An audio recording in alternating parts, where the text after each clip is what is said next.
Greetings to all of you, ladies and gentlemen. Welcome to our program, Love is in the Air. 爱在飘扬. Climate change and sustainability have been on the agenda of much debate and discussion by policy makers. But the question is, have we seen any reprieves from their ensued actions? In looking back over the last 2 years, we have seen or witnessed many catastrophic disasters that have happened in quick succession, whether it is wildfire, droughts, hurricane, typhoon, flooding, or earthquakes. The message is very, very clear. The 4 elements of earth, fire, wind, and water are in extreme imbalance. So what it means is that whatever measures that have been put in place or currently being practiced are just insufficient to counter the forces of Mother Nature. So much more needs to be done. Some 34 years ago, Master Cheng Yen said, "Don't use your hand to clap for me, but use those hands to practice environmental protection. Use those hands to go and do recycling." So that was the start of Tzu Chi's environmental protection. Today, 5R, which is refuse, reduce, reuse, repair, and recycle, runs in parallel with our earnest effort to promote vegetarianism. So change has to start from you and me. We have got to be the change. In furthering our effort to increase awareness in environmental protection, we have launched this program called Love is in the Air, or in Mandarin, 爱在飘扬. In our first program, our sharer is Brother Vincent Tan. He is the founder and the chairman of Berjaya Corporation. Brother Vincent was commissioned in 2019 as a Tzu Chi Faith Corp. In this first episode, we will hear from Brother Vincent the life story of his journey from rag to riches. Also, we will hear from him his affinity with Tzu Chi, as well as the causes that led him to be a vegetarian. Brother Vincent, Yes. we learned that you came from a very humble family background. Would you share some light with us on your life journey, and how did you became where you are today, basically the story of rag to riches? Well, actually, when I was young, immediately after I started, during Form 5, I can remember it was 1969, when I was about to finishing Form 5, I actually was encouraged to apply to New Zealand for study. So because many of my friends were doing that, and I joined them, applied to study in New Zealand. And I thought maybe, we can afford it. And when I got accepted, of course, before I applied, a few months before that, I actually told my father, he said, "Yeah, go and apply, you can go." And then after I applied, when it was accepted, later I found out actually around that time, after the acceptance, actually his business failed. He was in some small construction business. He's having a lot of problem, a lot of cash flow problem, and he made losses in one project by wrong calculation, and so in a way his business failed. And so when I learned about that difficulty, I told him it's okay, I'm not going. So my dad actually told me that don't worry, you go, we'll try to find money to send to you. I said, no, Dad, don't worry. I won't go. I'm finishing Form 5 soon. I'll come out and work. So you left school? Yeah. So I managed to get a job, actually also with my father's help. He knows the bank manager, and actually at the time he was the bank CEO. He's from Batu Pahat too. Someone that he knows, and he actually approached him to give me a job. So I got a job in UMBC Bank. At that time it was UMBC Bank. Eventually evolved into RHB Bank, I think. So I started there as a clerk, working after Form 5 for 220 ringgit a month. A month? Yeah. So at that time, that was the salary. Maybe in today's money, it could be about 1,000 plus. And so I have to pay 50 ringgit to rent a room in Kuala Lumpur. you pay for your meals, you pay for bus fare. At the end of the day, nothing is left, almost nothing is left. So you got to be very careful with how you spend. But fortunately, around that time, a life insurance agency manager came and saw me. Actually, he's from Batu Pahat. When I was in school, I was very active, So he know that I'm an active guy. I was involved in many school activities. So he actually asked me, why don't you become, you are an outgoing guy, you become a life insurance agent. So I said, how do I become a life insurance agent? I'm working in a bank. He said, no, exactly, just do part-time. Talk to your bank customers, go and sell them in the evening. So I thought, well, that's not a bad idea. So I asked him, how much can I make a month? He said, you're earning 220, you can make even 1,000 ringgit. At that time, I said, you must be joking. And he said, no, I'm serious. So I decided, yes, I will do it. And I actually work every evening. I went and see different people, and mostly are customers in the bank that I meet, and also some are my bank colleagues. So through doing life insurance, it was actually quite. Then I was doing well. I earned more than my bank salary. Sometimes there are months I earn 1,000 plus. I remember there were days that months I earned 2,000. So after about almost 7-8 months, I told my dad, I'm going to quit the bank. I'm going to be a full-time life insurance agent. My dad said, hey, my friend got this job for you. Please don't quit. Life insurance is not a good career. Selling life insurance is not a good career. You better work in the bank. It's very prestigious to work in the bank. So that was the perception. Yeah, that was the perception at that time. So after a few months, continuing, I say, I call my dad, hey, Dad, this is enough. I'm wasting my time here. I say, if I whole day from 9 to 5 in the bank, and sometimes I have to work overtime in the bank too. So I said, I would have earned much more. So I said, please, allow me to go, allow me to resign. And he finally agreed. So I resigned. Those days, we are different from modern time, Those days, what our father said is very important. We want to be, we are all usually, we listen to our parents very much. So I quit. I did life insurance. I did very well, and I could have quite a bit of savings. And from that money, I actually started to look for small things to do, and I invested in business. And so one thing led to another, and I think one of my first break was I wrote to McDonald's when I was 21 years old. But I wrote to McDonald's for 7 years. McDonald's first thing he said, no, we're not interested in Malaysia, But I wrote to McDonald's because I was selling life insurance. I took a customer to a clinic, and in the clinic there was a Time magazine. And the title of the magazine, of course, at that time I don't subscribe to the Time magazine. So there was a magazine that said the burger that conquered the country. It talked about McDonald's. So while we were waiting to see the doctor with the customer, and then when the customer went in, I just flipped and read a bit and said, oh, this McDonald's is very interesting. But then I said, I must write to them, since it's so successful, maybe I should see whether I can start this business. And that's how after 7 years, McDonald's finally decided to choose me to be their licensee for Malaysia. So that was my big break, big break. And but when that happened, my mother is a very staunch Buddhist.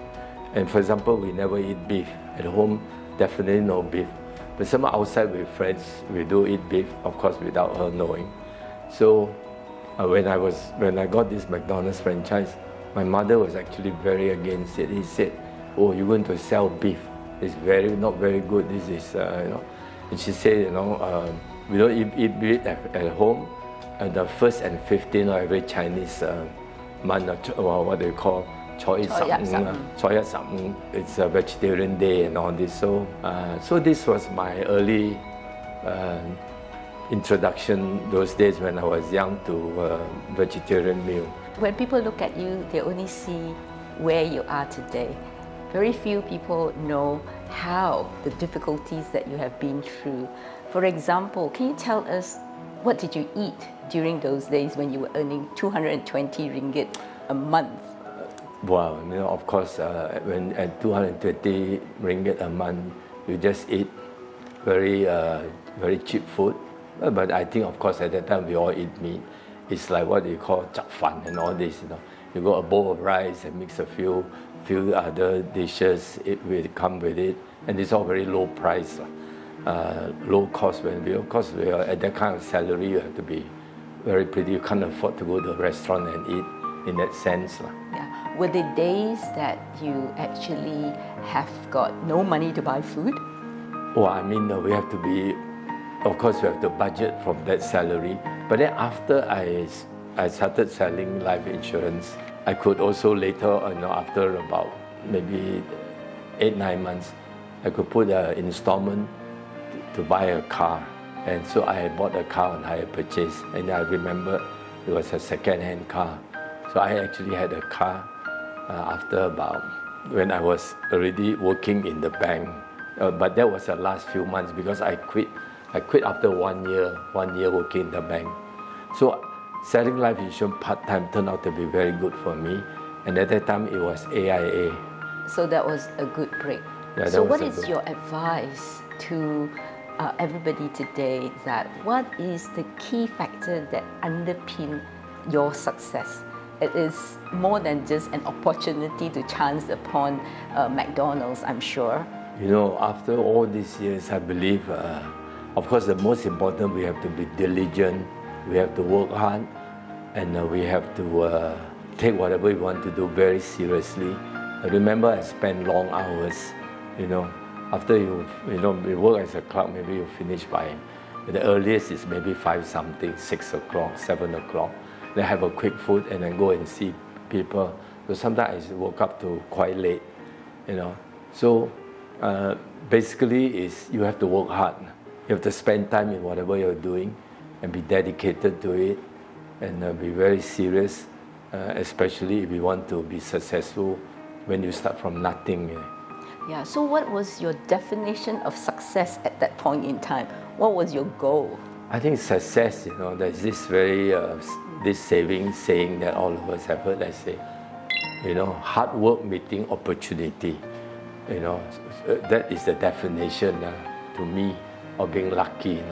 I think if we all work very hard, we meet opportunity, we grab the opportunity, we become successful. But of course, the opportunity should turn out good. So I was very lucky to be able to, after doing life insurance, but then after life insurance, in between was doing life insurance, I got into other things because I mixed with other people who, for example, some people I met was importing recon car, bringing equipment from Japan. So I know someone and I asked about it, and from there I said, well, I think I can do this business too. And I got into that, and we were early days, that was one of my business, importing reconditioned car from Japan and selling it in Malaysia. So you were very opportunistic. Yeah, so actually I delved into different things. I also buy land and try to develop. But of course, at that time, because I work in the bank and understand the bank loans, borrowing, so I borrowed, and so that's how I think I got into many business. Yeah, so maybe we change subject a bit. Now we all know that your mom, she's well known to be a very staunch Buddhist. Yes. How did she influence you in your choice of religion and your lifestyle? I think, my mom is a very staunch Buddhist, although, all of us, I also have been very influenced by friends who are Christians who try to influence me to become a Christian. But I always say, I think being a filial son is very important. So I always tell everybody, I tell my Christian friends, don't convert me to a Christian. As long as my mother is around, I'll never be a Christian. I say, I follow my mother's religion. I joke with them, if I become a Christian, I think my mother will have a heart attack. Yes, that is being very, very filial. Yeah. I mean, and I said, so my religion is just follow my mother. She prays, we pray. Even from young, I actually follow her, and I really believe, even till now, I believe that divine blessing is important. Whatever we do, I think we need divine blessing to be successful. Whatever we do, to be blessed. I think is very, very important. One can be very clever, one can be, work very hard, but we also need divine blessing. And that's why having a religion and believing in, the Almighty, whether it's God, Lord Buddha, I think this is important.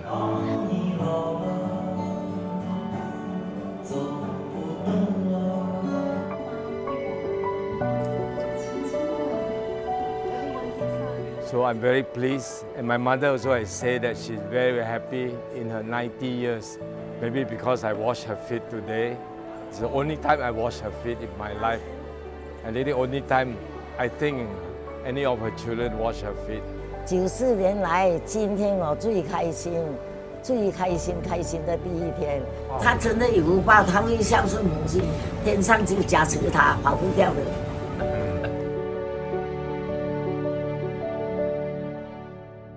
Yeah, just now you mentioned that no beef is allowed at home. Yes. But I'm sure your mom allowed you to eat beef outside. But how did she react? I think she doesn't. We don't really tell her that we eat beef outside, right? You go out with people, you go out with friends, and you eat with Malay friends, they have beef, and we try, yeah, it's okay. So how did she react to you securing the McDonald's franchise? She was not very happy. So she said, you're going to eat selling beef, that is very bad. So when that happened, I told her that, I said, actually outside sometimes I eat beef. But now that since you say this, I promise you, from today, I will not eat beef anymore. No beef for me. But this business, I say, very hard not to do because I tell you what, this is going to be a big business. Many people want this franchise, and somehow I'm so lucky I got it, and I cannot let this opportunity go. So what I can do is, I personally will not eat beef from then on. So that was, I remember it was 1981 when I first confirmed I got the McDonald's franchise. So I went for, and I didn't eat beef. And even when I was in McDonald's, I explained to them that I don't eat beef, but I eat, McChicken, chicken sandwich, I can eat other, filet of fish and others, but I don't eat beef. Yeah, that is being very, very filial, and Master often reminds us that filial piety is the root of all goodness. Yeah, I think we are from the older generation. I'm 69 today. I think filial piety is very important. But I think modern children nowadays, I'm not very sure. I'm not very sure what they think about filial piety. But that is also partly our fault, right, brother? Yeah. I think nowadays we are more democratic with our children. We give them more choice. We let them make their decision more. We can try to influence them, but if they want to listen, Yeah. If we try to insist, then we'll have good relationship with our children. Yeah. Did your mom try to influence you to be a vegetarian? Did she tell you about the goodness? Yeah, I think yes, and I think I did. Very often on 1st and 15th of the month, I'm also a vegetarian. And but you never thought about being a full-time vegetarian at that point, right? Why was that so? No, somehow, when you get involved in business, you eat with so many different people. And those days you hardly mix with anyone who are vegetarian, I think. I mean, at that time, I hardly mix. Maybe once or twice you hear of people being vegetarian. We eat with them, so they have their own food. But generally, I would say almost 90%, maybe almost 99% of people that I eat with then was mostly non-vegetarian. Yeah. So did you have any conceived idea of what a vegetarian is like? If you take people out, do you feel comfortable at all, hosting them to a vegetarian meal at that time? No, I became a vegetarian after I visited a master. And when I first visited to a master in the 2015, I think, in Hualien. Yeah, and that's interesting, what actually brought you back to Hualien to meet actually, with master? I know about Tzu Chi because we do a donation.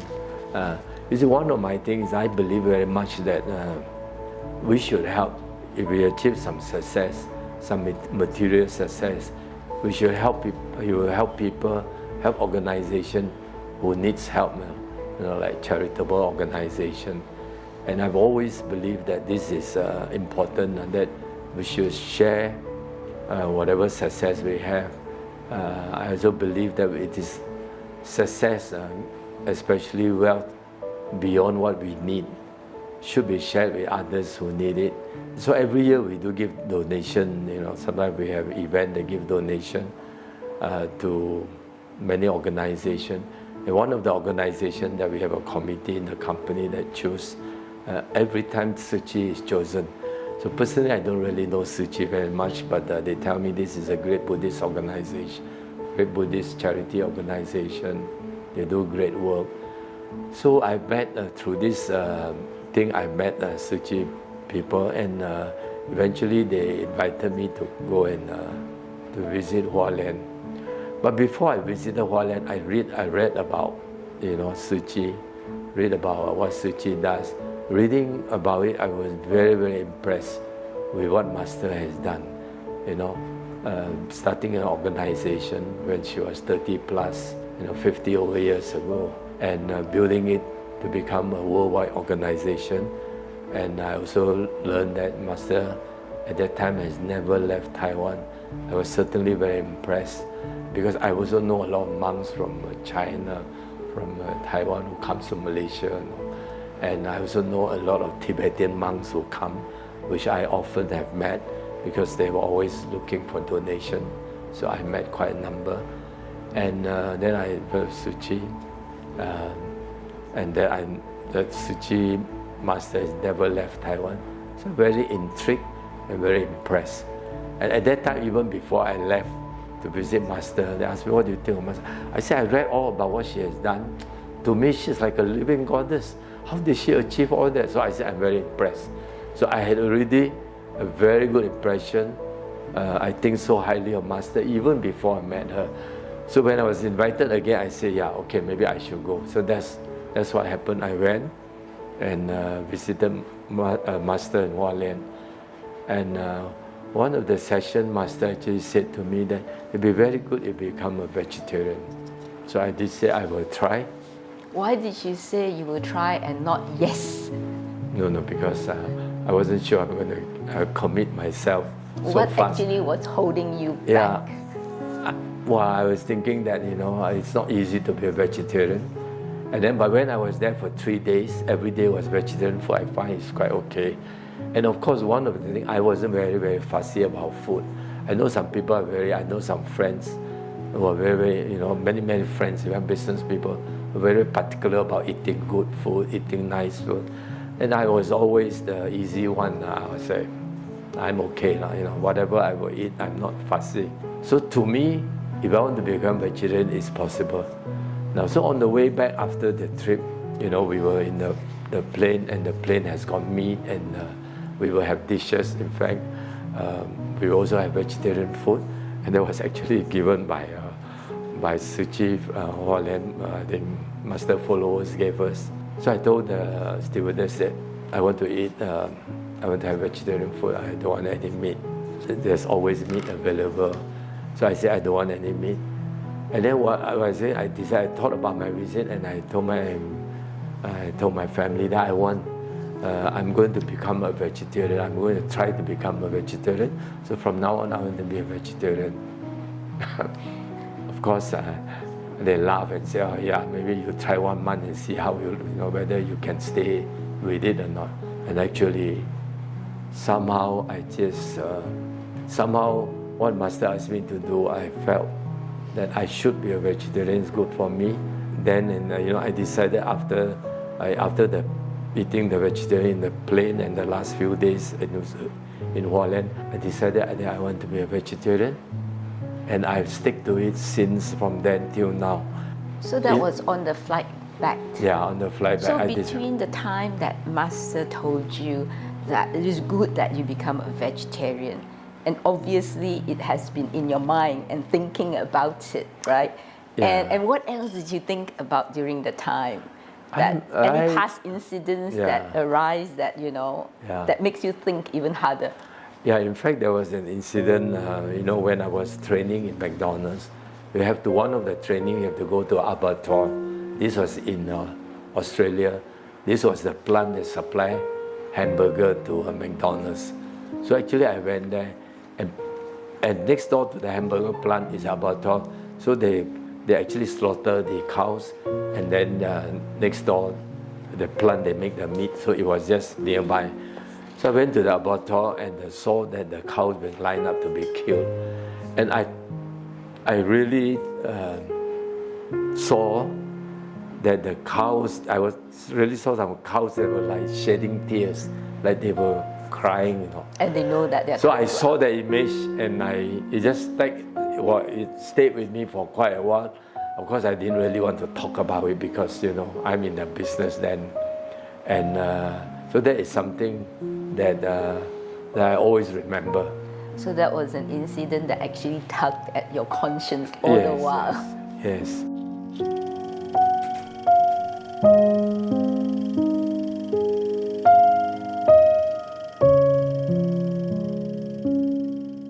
You mentioned that you already formed a very good impression of Master Cheng Yen and of Tzu Chi before your first visit back to Hualien, and that was in 2015. Would you like to share with us your impression after the visit? What actually impressed you most about Tzu Chi?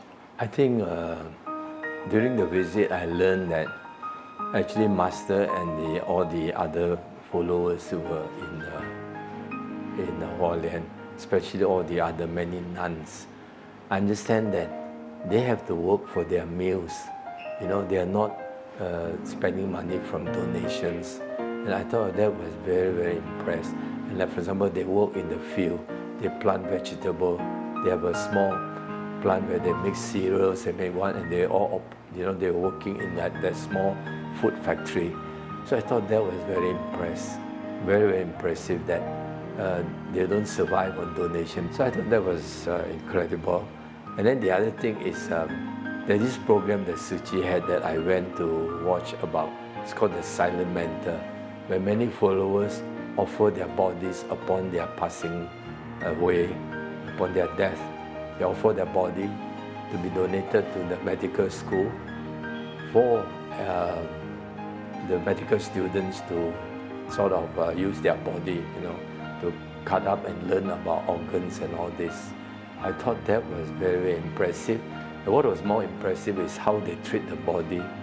With love.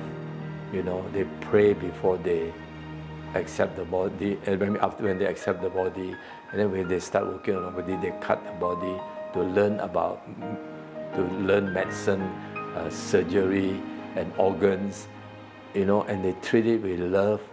And then after that, when all is done, they have the body put together nicely and give them a very good burial ceremony to send off. I thought that was incredible because I also know about this, that most other medical schools take the body, they don't give the respect to the body like what Tzu Chi taught them. Or they cut it out and probably throw it away. No one has ceremony or prayers and all this. So I thought all those people who donated their bodies, we all know that there is a soul and all this. So they must be so, you donate the body to people like that who treat your body with great, love and great care. They must be very happy for the family of the donor and maybe the soul of the donor too. And when I saw that program, I was like tearing, and I said, oh, this is fantastic. The way that Tzu Chi teach these medical students to love the body that was donated to them, to treat them with such great care and great respect, and say prayers before they do it and prayers after they do it. I was very impressed. Yes, Brother Vincent, our master believed that a day without work is a day without food. And this has been a practice by Master Cheng Yen from the very first day that she founded Tzu Chi Foundation. And for the Silent Mentor program, That is compassion at the highest level. We can be compassionate not only when we are alive, even when we are dead. We donate our body for the benefit of sciences. What was your impression after you visited Hualien and you met with Master Cheng Yen? You said that your impression of her after you read about her is that she is a living goddess. What about your impression after meeting her? When I met her, somehow I have this feeling I was very, very respectful. It's like actually I treat her like I'm meeting a living goddess. And I was very respectful. And for some reason, when I meet her, I sweat a lot. No? So maybe it was very warm there, but nobody else was sweating. So I sweat a lot, and I was very, very respectful. And I was always holding my hand, like in the prayers pose of, when I speak to Master. Somehow it's just like there's something in me that said she's something so special. And I felt very, that she's very special. Like I said earlier, if you really meet a living goddess, you will treat her, she is a living goddess, with the greatest respect, that we can give to someone. And I actually did that. And I'm so, in fact, every time, sometimes we pray Master touch our hand, it's like, or touch our shoulder, I felt that she's giving me blessing. She's blessing me, that's how. So I have full of respect for her. And of course that is because I know all the good things that she has done and what Tzu Chi has achieved around the world. And here now I'm meeting the person who founded and created the organization, and I learned that she's so involved. A lot of details she's even aware. Oh, I'm most impressed. So you actually felt her purity. Yes. So that's why I'm trying to equate the sweat, to the purity, the energy that you sense. Purity, and also you feel she is divine. No? She is like I say, she's like a goddess. So it's like if we meet a goddess in real person, somehow we have that. I have that maybe affinity that somehow not many people I meet I can have such great respect, for spiritual people, and so Master is one of the religious leader that I met that I have best down highest respect, That to me she's so special that when she touched me, I think she's giving me blessing. She's giving me, blessing, protecting me. So that's why going back to Hualien to meet her is a big thing, and it's something that I look forward to. Yeah, for all of us Tzu Chi member, we can feel Master's purity and Master's love. So she is like a mother to all of us. Yes. So like I've said earlier, I mentioned she is like my spiritual mother. My real mother is my biological mother. She's like a spiritual mother, but then my mother is also very spiritual in her own way, and my mother has influenced me to be religious. My mother thinks prayers is so important, because she believes that going to temple is very important. But I always tell her I'm so busy, I pray at home. It's the same. She says, oh, you must go to temple is different. My mother has influenced me to be God-loving and to pray, and I think this is all good. Also, during your trip to Hualien, did you find out a bit more about what Tzu Chi volunteers do? Oh yes, of course. I've always said Tzu Chi volunteer is incredible. We all know that Tzu Chi volunteers goes out and to help.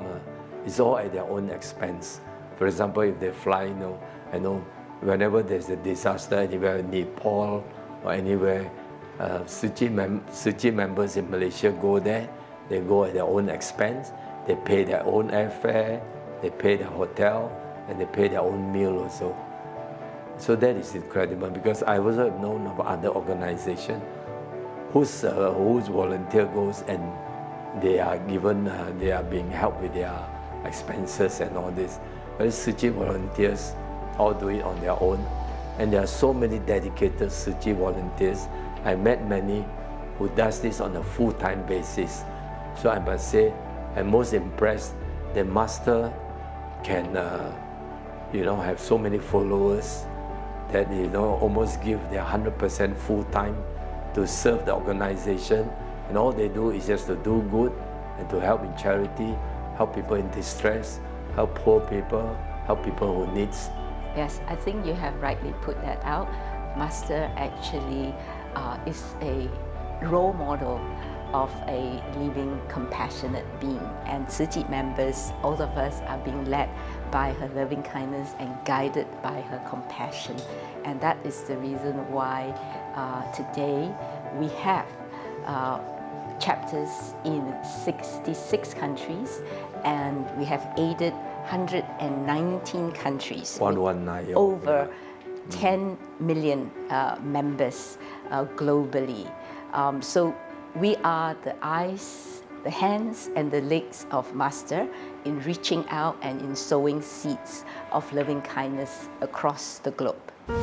It's really inspiring to hear how a corporate leader like Brother Vincent Tan was willing to give up his past eating habits and adopt a vegetarian diet.